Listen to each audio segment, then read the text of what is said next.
Building a better Bay Area. Moving forward, finding solutions. This is ABC 7 News.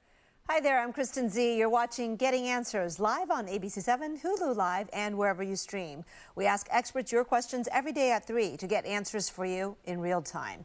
Today we have San Francisco Sheriff Paul Miyamoto joining us. He'll talk about the latest tactics to crack down on rampant retail theft in the city.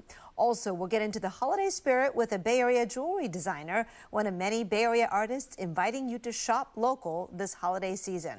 But before we get to that, we are addressing the key issues impacting Californians through conversations with two of our top leaders. In a few moments, we'll hear from Oakland Mayor Libby Schaaf. But first, I had a chance to speak today with California Governor Gavin Newsom on everything from crime to education to the school vaccine mandate to his new children's book. Here's our conversation. Thanks for coming on today. I'm a big fan of children's books, probably read more of those than grown-up books for a long time, so happy to add yours to the library. Look, Governor, before we talk about the personal journey that inspired Ben and Emma's big hit, I want to get your take on the biggest issues facing our audience as we build a better Bay Area. We've seen a rash of shootings, mass retail thefts, robberies. A lot of people in the Bay Area don't feel safe, and it's crisis level. Why do you think crime has soared? Well, there's a lot of theories about that. You've seen big crime increases across the country. Texas has higher violent crime and property crime than California. We grew as a state at 0.8%. Our violent crime rate rose 0.8% last year. Nationwide at 5%. We're seeing pockets of crime all throughout California, not just in the Bay Area. It's interesting, the murder capital in the state of California is Kern County, one of the most conservative parts of our state. And so there are a lot of theories, but at the end of the day, this is absolute. It's unacceptable. People have the right to be angry about it. People's feelings are one thing, statistics are another, and feelings at this point matter more. And so we've been very aggressive with the mayors, working to do whatever we can to support them, getting the California Highway Patrol to increase enforcement, particularly around corridors near shopping centers and the like. We created over, well, a few years back, it's interesting, it now is getting a little bit of attention, but we extended it last July, a retail theft task force with 13 big city mayors, including many from the Bay Area, and police chiefs, an organized task force to go after these organized flash mob rings. And that is our priority. And in my new budget, you're going to see substantial increases in investment in that space. All right, Governor Newsom, I also want to talk about education. You call for a state vaccine mandate for students. Some school districts, though, have moved to start that earlier. Oakland Unified, for example, January 31st is the deadline, and if students haven't complied, then they need to move to remote learning. I wonder if you worry about the learning loss that may result from not being in person, and especially for a district like Oakland Unified, which has a lower vaccination rate than other districts. Are there other ways to do this? Well, of course, I'm worried about it, but I will say, and this is important, again, facts matter, and I think it's important to present them in this light. There was an analysis across the country of school closures. If the goal is, and it's our goal, it's my goal, absolutely as a parent, not just as governor, our collective goal, everyone watching, to have the social emotional supports of getting our kids safely back into school. But there's an episodic reality to that, particularly with the pandemic, not just with Omicron, but with the Delta variant. We make up the state of California 12% of the nation's school students, but 0.77%, less than 0.8% of the school closures, because we've leaned in to vaccines. We've leaned in to mask wearing. We've leaned into science and public health. And so I'm proud of that. And I want to just remind everybody that the passport, the way out of this pandemic, is by getting vaccinated, getting boosted. That said, you're correct. The state of California was the first state in the country to initiate a process, once FDA has fully approved the vaccine, that we would add it to a list of 10 existing vaccines for our school kids. Any parent out there, I've got 4 young kids, understands the number of vaccines many of our kids need to get to go into school so they can safely be in school. And so we believe that we should add that to that list once the FDA fully approves. You're right, though. Some have moved forward a little bit sooner, and here's what I'll say about that. Los Angeles, 34,000 young kids are not necessarily in compliance. I think we have to be accommodating and considerate to the anxieties and concerns and be iterative in this process, not ideological. And I hope, for example, the LA Unified School District and others consider that as it relates to these mandates in terms of the deadlines and work to accommodate those concerns so we can do what we all want to do, and that's get this pandemic behind us, get our kids vaccinated, keep our kids safe. All right, you've had a lot on your plate, but you've managed to do something else during this time. I guess not every governor can say they have a children's book, and you do have one now. So tell us about Ben and Emma's big hit. Why did you write it? Well, I wrote it about, it's a personal story, a personal journey around my dyslexia. I have a pretty severe learning disability. It's still with me. It's not a disease, dyslexia. It's a language-based learning disability. As many as 1 in 5 of us have some form of a learning disability. So it's a jaw-droppingly high number when you think about the tens of millions of people that have gone undiagnosed.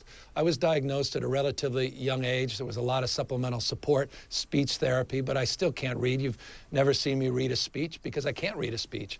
I still have a very difficult time reading. I have a very difficult time spelling. The one speech I have to do every single year, and it's hard. It's hard for the people watching, not just me, is those teleprompter speeches, the state of the state. But even as mayor, I wasn't able to do that. And what you find is it's not necessarily a liability. It is in certain respects, but it becomes a strength in others. And I wanted to destigmatize dyslexia. And as a parent of 4, as I noted, 2 of my kids struggling with learning differences. I also wanted to send a book out for parents because I know how heartbroken they are when they see their kids struggle at the same time.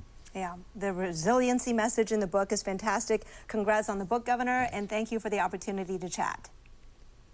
Thanks for having me. I appreciate it. And we posted our interview with Governor Newsom on our website, abc7news.com, and all of our streaming platforms. Now, you heard the governor talking about working with mayors to address the crime epidemic. Today, we're also hearing from Oakland Mayor Libby Schaaf about what she needs, she thinks, from the state to get rising crime under control. She talked about things, for example, like more cameras for the highways and intelligence, because that's something that takes coordinating, right? Because she was talking about how not all the criminal elements are from within the city. They're caravanning up and down the state. So she joined us on Midday Live to talk about that and other issues related to building a better Bay Area. Here's that conversation.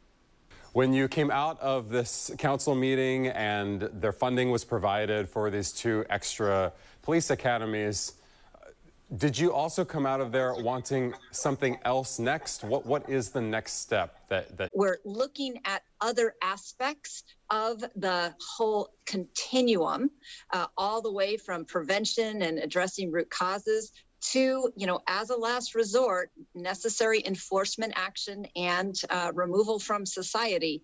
And there are some issues around bail reform that I will be shedding some light on, as well as a continued push to amplify our prevention efforts. We've tripled the number of violence interrupters that respond to crime scenes and also respond to the ER. So, Mayor Schaaf, I think a lot of people applaud both the additional police academies and also the investment in agencies that would help address the root cause and help make people's lives better. But those things are ones that people say take time. But what are the more immediate solutions? Because the robberies, the killings are happening in the streets now. Now, San Francisco today just put out info saying that their kind of surge in police presence and their prevention methods since end of November have really worked, and that the numbers are down in terms of crime. Are there more immediate solutions to also pursue in Oakland, maybe that's reaching out to the state, or other measures? Yeah, we've been doing a lot of analysis and really feel like some suspensions of parole and probation policies are problematic. And to go back to pre-COVID policies, and as well as clarify a court ruling called Humphreys, we believe would have a big impact. Also, I am continuing to reach out to the state of California. We need more help with intelligence, whether it is cameras on our highways and the use of their intelligence gathering systems. We see that crime is moving around. These caravans are coming from outside cities. They move on our highways, and that is a place where the state of California has a unique ability to help us. I have had 3 conversations with the governor's office just within the last, 72 hours. Mayor, today is Kevin Nishida's public memorial. Jasper Wu, the 2-year-old who died on the highway in his car seat. Eric Davis, the man who was at Lake Merritt, who died after his car was broken into.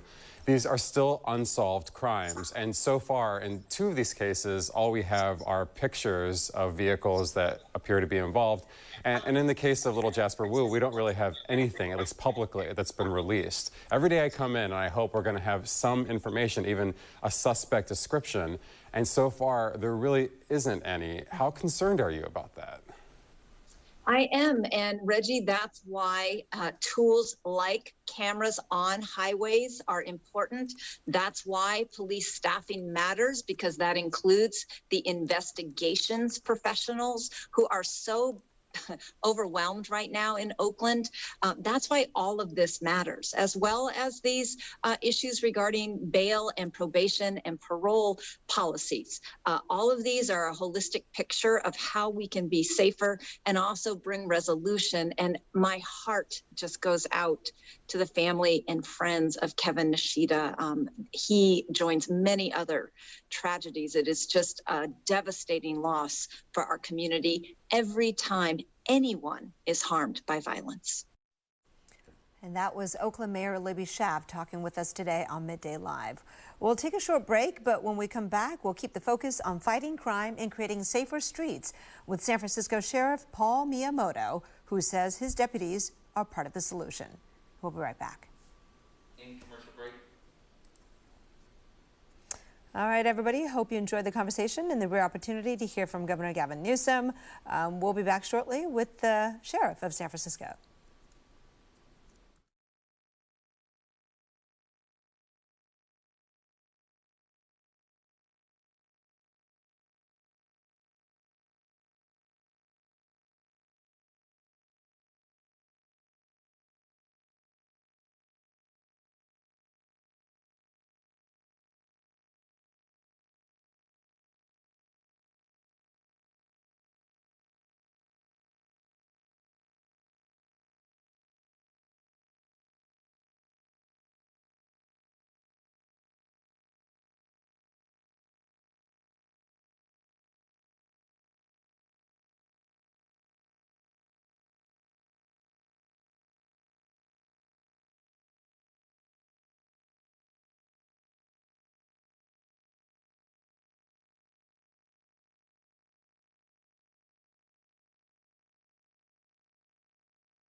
All right, let's do this.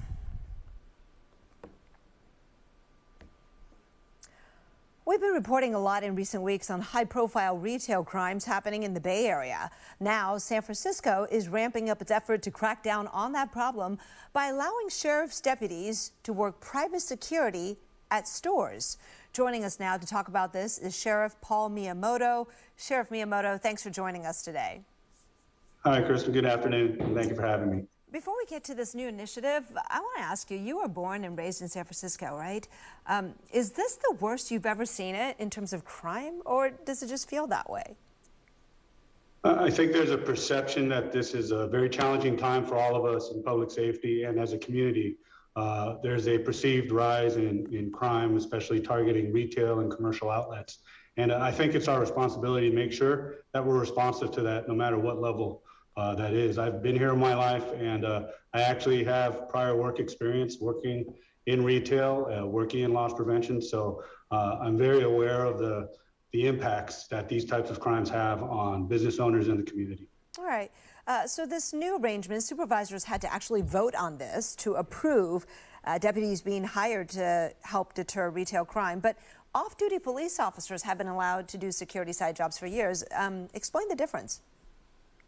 That's right. And actually, it's something that we're going to, it's called 10A legislation, and it's actually a part of the 10B legislation. It's an amendment to that very legislation that allows for police officers to engage in this activity as well.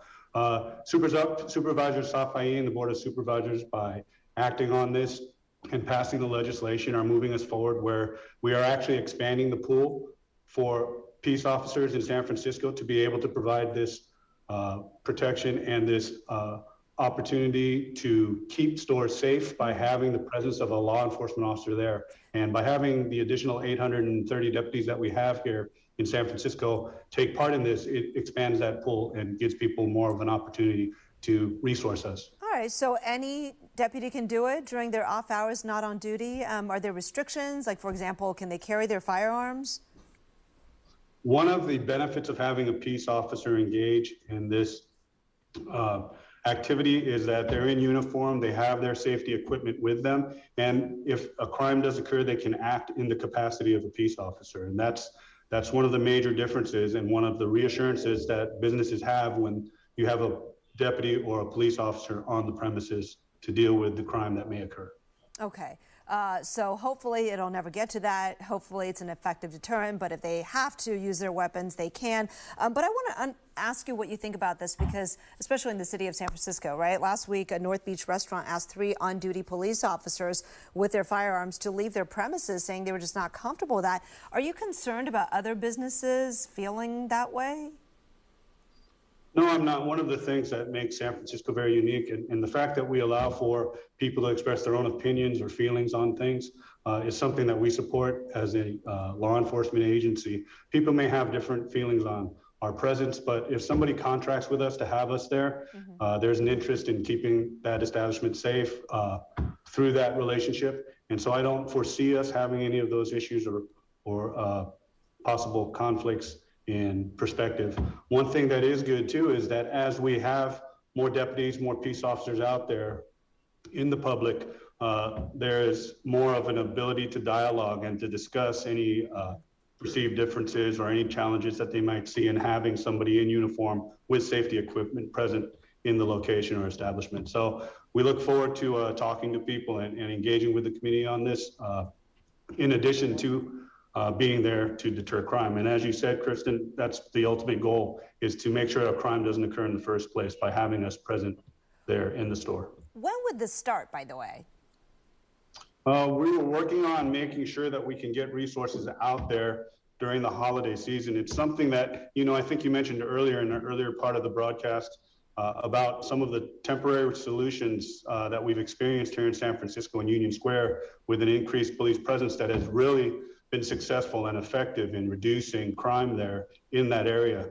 But some of these options are not long-term solutions, and they're not sustainable over time. So we want to have this be one of the components of a more long-term strategy to keep people safe through the use of 10A and 10B, having a law enforcement presence in these commercial areas and in these businesses and stores for long-term solutions, as opposed to the successful short-term solutions. Are you going to need to devise very specific rules for engagement when you serve in this capacity? As you know, this community has been very aware of, needing to keep those interactions from turning fatal. How is that being discussed?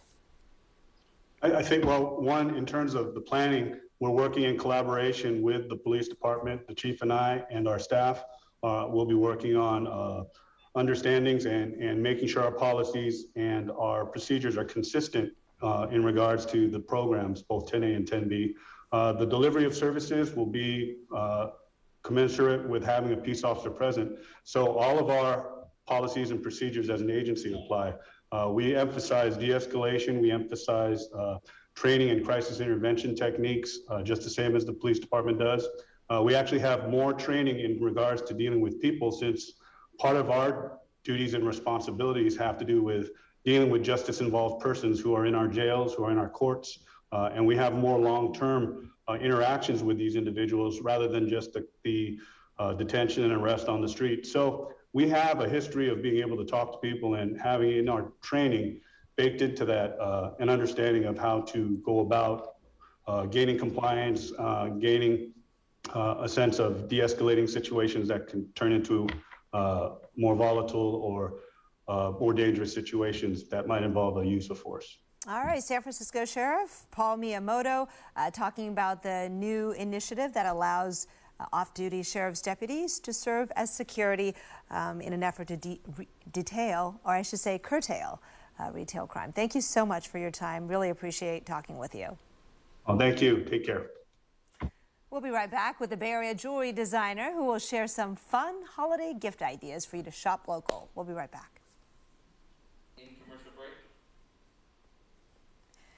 All right, we'll be back. Get your, shopping juices going because we're about to introduce you to a very cool local designer who's going to talk about a very cool open house where 100 artists will show off their wear. Be right back.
There's no better time than the holidays to shop small and shop local. So if you're looking for some last-minute gift ideas, we're here to help. San Francisco jewelry designer Peggy Lee is here representing a Mission District artist studio that's having an open house this Sunday. Hi, Peggy. Good to see you.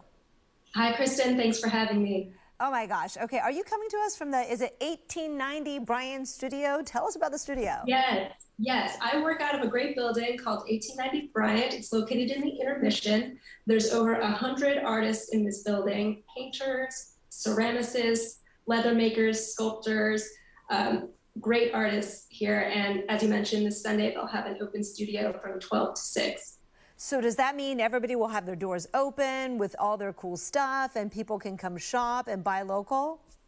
Yeah, you can meet artists right where they work. A lot of them will have their doors open, including some of the artists I've brought to share with you today. Please, let's check it out. Show us some of your favorites, your designs, but of course others as well. Yeah, most of these are under 50. Great gift ideas from local San Francisco artists. Let's start with these handcrafted leather goods. They're by Scabby Robot artist Jill Harrell. These are leather coasters. They come in a variety of colors and are only $30 for a set.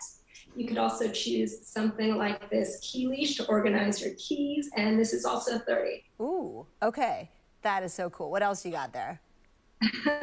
One of my favorites here is a brand called Friend Assembly by artist Sarah Schreiber, and she makes these adorable little ceramic planters. They have these cute little faces, and they're only $24, and they come with a complimentary air plant. Oh my gosh, how adorable is that? What about the really colorful thing next to you? Is that a sculpture? What is that? Yes. Here you can own a handcrafted piece of art. This is from mixed media artist Fuzz E. Grant from her line called No Mivas. This one is actually called Fuzzy Tongue.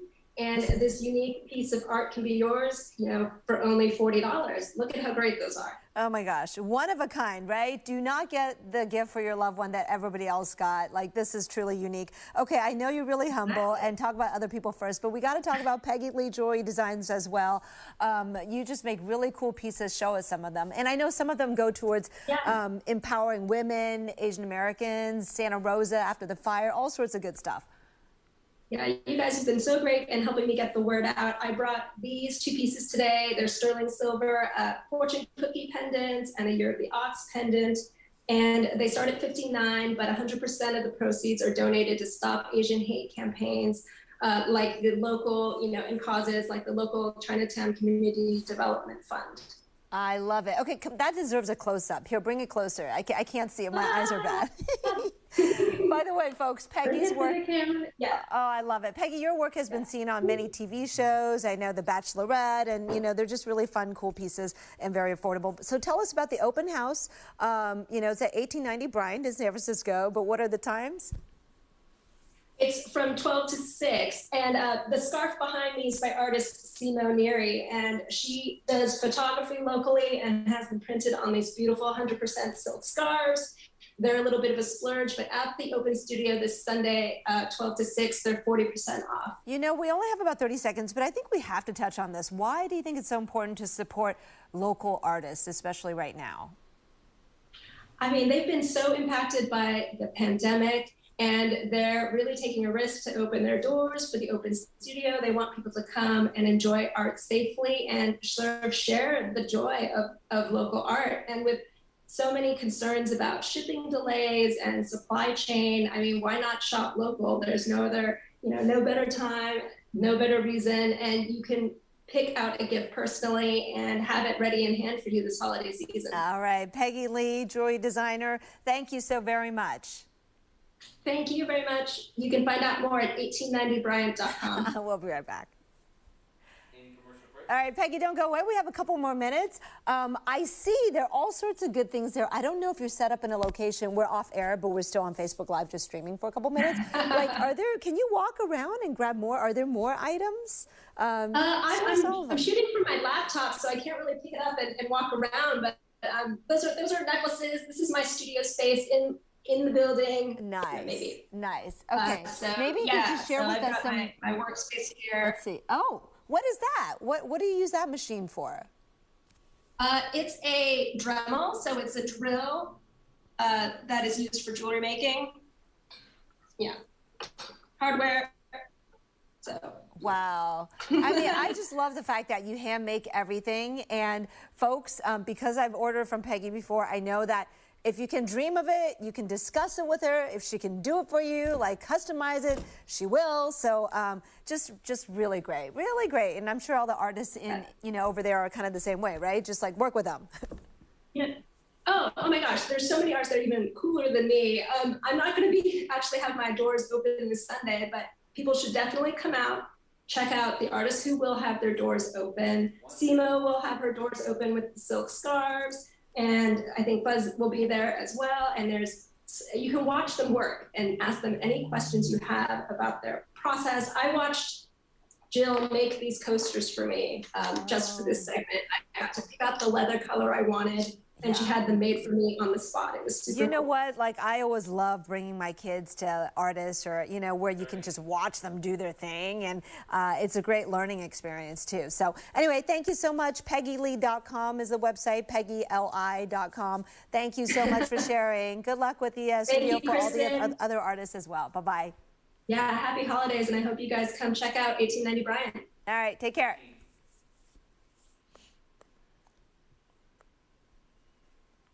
How much time do we have coming out? Okay. 3, Okay.